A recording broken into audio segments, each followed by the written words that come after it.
I mix my own chalk paint and I mix my own colors. So that's why this bottle is a little functified, because I have mixed some colors in here. So what I ended up with was this lovely mint green right here. I put one coat on the table, and then I took and lightly sanded it with like a 400 grit sandpaper. That's the cool thing about chalk paint, is when you put it on, if you have any bumps or anything like that, it sands off so smooth. Like, you can get the smoothest finish with chalk paint. It's really super awesome. We need to shake it like a Polaroid picture. Yeah, so shake your chalk paint up really good,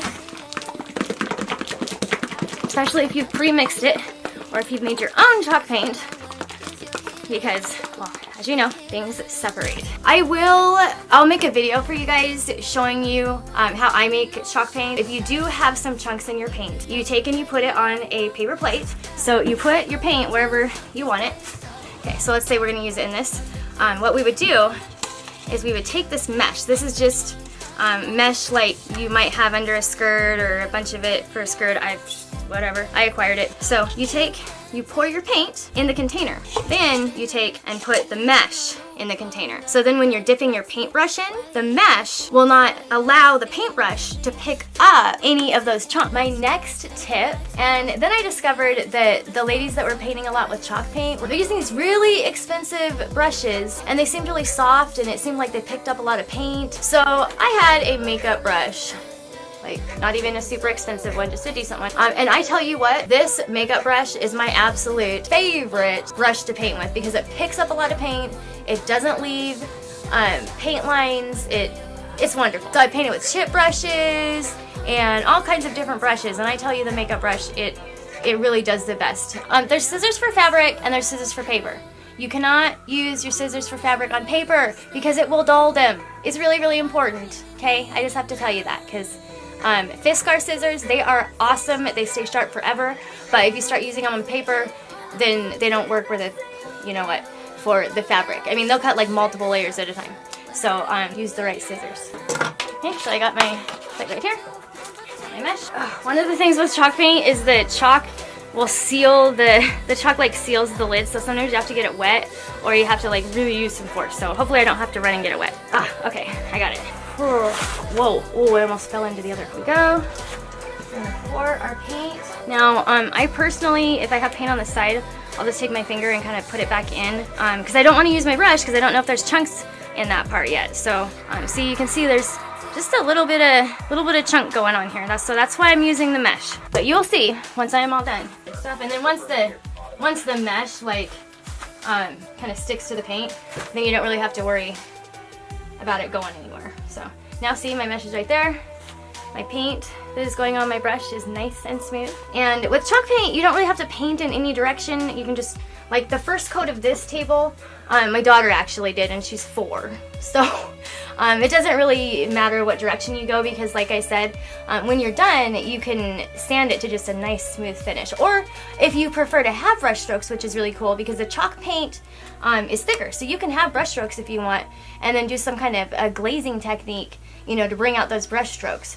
And if you don't know what glazing is or any of that, we'll get into that later too. But I'm gonna get started painting the second coat on here. Your first coat of chalk paint isn't necessarily gonna look good, okay?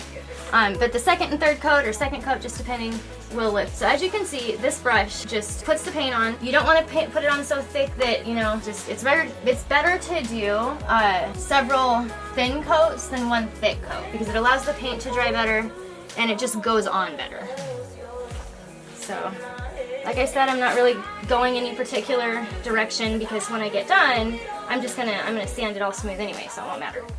And then just to give you an idea of what there we go. And the cool thing about chalk paint, like I said, is, you know, if you're selling furniture and you want to get stuff done quick, have one of your kids do the first coat.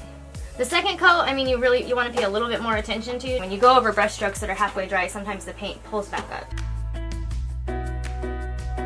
And one cool thing about chalk paint is it dries fast. So sometimes by the time you're done, like say painting the top of something and you've already painted the bottom of it, the bottom's dry. So then you can just go back and do your second coat right there.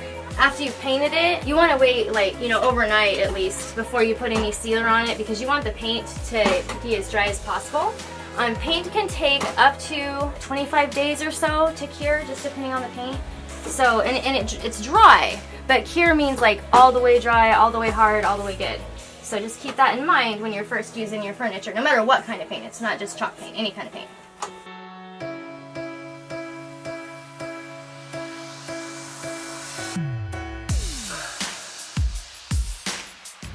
A tip that I have for you guys, I did not do it, anytime you are using a new brush, you need to take some tape and just put tape all over it to get all of the extra bristles out before you go getting crazy with it, or else your brush is going to shed. Ah, this one's shedding. I think I might just call this, I might do this. I just want to show you guys, like, this is the makeup brush. That thing's hanging in my way. And then I just take, like, this is just like a sticker label thing, and I just take and just push. See, and you can already see, like, there's, can you see it? There's hair that's, well, hair, whatever, bristles that are coming off. So if you just take and give it a really good, yeah, the macaroni. And this goes for any brush you get, even the best ones, give them a good sticking before you use them. And after you wash them, I would do it again. Because getting, yeah, because you wash your hair, this could still be. Yeah, getting hair in your paint is just a pain. You gotta, like, get it out, then fix the spot. I've done it before, but, well, no. So I must say that this makeup brush is not as stiff as that one. The bristles are soft, the bristles are soft on that one, but that one's like, the one Lily's using is more dense. So it is actually easier to use. So one of the cool things about chalk paint, I'm not 100%, but because it does have like the kind of chalkiness in it, if you get it on you and you wash it right away, it comes like right out. If you get it on you and leave it, sometimes it leaves a little bit of a mark. See, but that's why I put it on my pants. Yeah, I'm gonna just try some OxyClean on her pants. We've all got paint on us because, you know, their dad and I are down here painting, and then they come down and help out, and it's really fun. It's very, it's like zen. It's very relaxing. So if you hit it with a blow dryer because you're anxious and you want to put another coat on it, it goes fast. Like, you can hit it with a blow dryer for less than 10 minutes and then do your next coat. Anytime there's like an old towel or like some old pants that have holes in them from the kids, I save them because especially things that are like t-shirt material work great for staining. So why like spend money on something when your kid grew out of it and put a bunch of holes in it? So I'm just going to go get this child something to wipe her hands on, or this young lady, so she doesn't wipe them on her pants, so I don't have to turn them into those. Lily is finishing up painting the tables with the mint green, and after everything is dry, we're going to come back, we're going to sand our coat and see how well the coat goes after sanded. We also have to wash our paintbrushes right away, very important.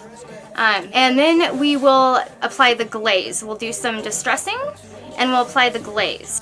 I wanted to thank you so much for watching. If you got value out of the video, be sure to hit that thumbs up button. And for more amazing content that is informative and entertaining, be sure to subscribe. I will see you in the next video, and I have posted a glazing video and a how to make chalk paint video at the end of this, so you can check those out as well. I will see you in one of those videos, and then I will also see you in the next video that I post. So I hope you have a beautiful, wonderful, amazing day, and I'll see you in the next video. Peace out.